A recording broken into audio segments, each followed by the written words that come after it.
I wanted to give all the drivers that signed up for the Fare Co-op an update.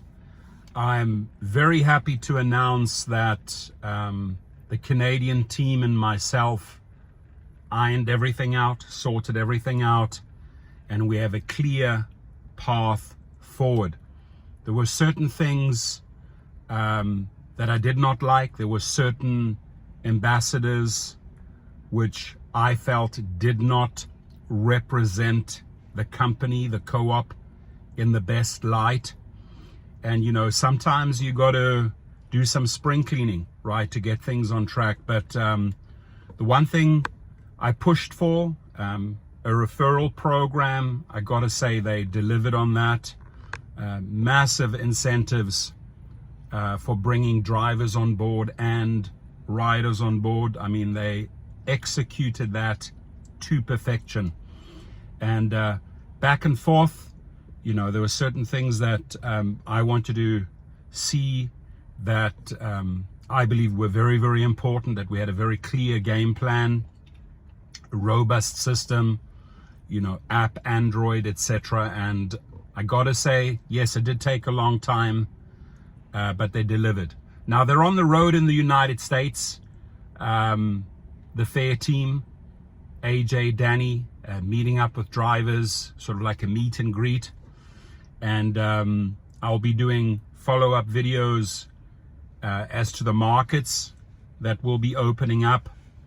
But it's full steam ahead. All is good in Fare Co-op land. Rideshare Professor is happy. Got a good, tight contract in place. And check out the video that I'm going to be bringing to you in a few hours' time. It just explains the referral program so well. What happens when you bring a driver on board? What happens when you bring a rider on board? And I think now that we have a solid plan, you know, drivers is the one on the one side. I've brought on 50,000 drivers, and we will be bringing on more, and we're signing up a lot of drivers. But my main concern is, do you have a game plan for riders? Like, how do we get the riders in? Because when drivers sign up for $100 membership, they want to know, hey, are there riders on the platform? So the new game plan delivers. The new game plan really beefs up the rider downloads, right? And that's really what it's all about. A lot of the startups fail on that end. And, you know, I've been following this for years. I've recruited for several companies. I see exactly where these rideshare companies fail.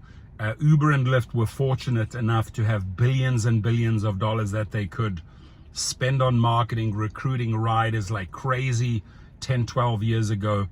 But a lot of the smaller rideshare companies that are trying to enter the market, whether it's the US or international market, they just don't have a plan for riders in place.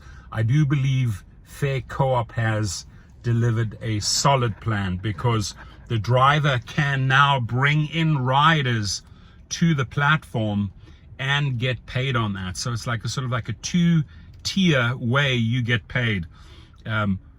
Bringing in a driver that signs up for a membership, earning on the actual rides, and then you earning in a 90-10 split. Now, the biggest thing, the biggest breakthrough here, and this, ladies and gentlemen, listen up, this really sets Fare Co-op apart from all the rest, right? And straight up, honesty was required here. Like, what is the game plan, right? Okay, short term, for a few years, you know, we can get on the co-op platform and make money. Yeah, definitely make money, more money than Uber and Lyft. But what is the long-term plan? Now, the long-term plan with Uber and Lyft, very obvious, very clear. You will be replaced by robo-taxis, right? Whether it's you know, a Waymo, whether it's a Tesla robo-taxi, they just want to get to that finishing line, and I will guarantee you they will not care a single ounce about you. because hey, let drivers get us to that finishing line, and then it's robo-taxis all the way. We know that's coming. The biggest breakthrough, and I think the most solid plan that Fare Co-op could have ever come up with was, yes, be honest with the drivers, robo-taxis are on the horizon, but you actually take ownership. You earn your ownership in robo-taxis through the co-op. So one fine day when you as a Fare Co-op driver are phased out, you now have ownership, and you've earned that ownership in a robo-taxi, which will then be out on the roads earning for you. And that is the biggest difference, and I think the highlight for me for staying on board. Hey, we have a plan in place that will replace human drivers, right? No doubt about it. Robo-taxis, autonomous vehicles are the future at some point, but why not take ownership in these vehicles as a Fare Co-op driver? So that solidifies the contract, and the new contract, and negotiated a new contract with Fare Co-op. We definitely, you could follow that, definitely banged heads and tried me, definitely tried me while I was on vacation a few weeks ago. But the apologies came, and you know, at the end of the day, we got to take a step back and be adults and say, okay, let's not be selfish. Let's not let our egos get in the way. They have egos. I obviously have an ego, but I absolutely learned how to put my ego aside and say, this is all about the driver. So you will check the referral video, which is solid. Once you sign up and become a member, you actually get your video, your code, and you will see the 2 ways that drivers will be earning. Now, the good news is, in the last 2 weeks, we have signed up thousands and thousands of drivers around the US just through this new referral method. And that's not only drivers, that's also riders. So the good thing is that riders are showing major interest. Why? Because they are sick and tired of those supersonic high rates that Uber and Lyft are gouging them. And drivers are definitely sick and tired of the low earnings, right? Declining earnings, declining safety. By the way, safety features built in was a big one. I mean, I'm a major advocate for safety for drivers, and Fare did address my concerns, which is great. And then, you know, wrongful deactivations, Uber, Lyft, DoorDash, they don't care a damn.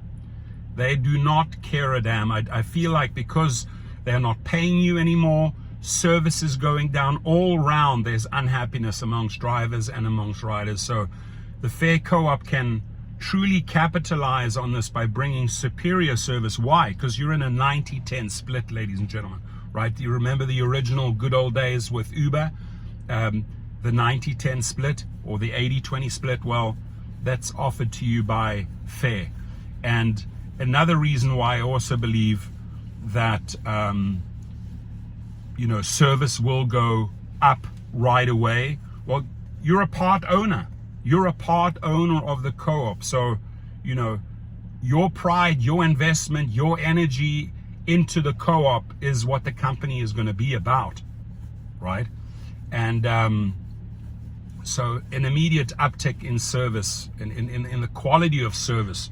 Riders also not paying those crazy rates. So we've really addressed this from all sides.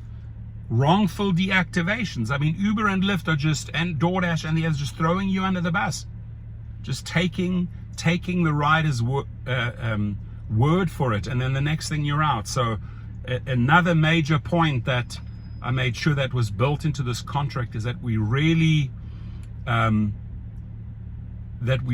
address wrongful deactivations the correct way. You know, you can't just come in as a rider and do some BS report. We're actually going to look at it, and if it's a legitimate concern, the Fare Co-op will address it. But if it's a fake, or if it's a just made up excuse to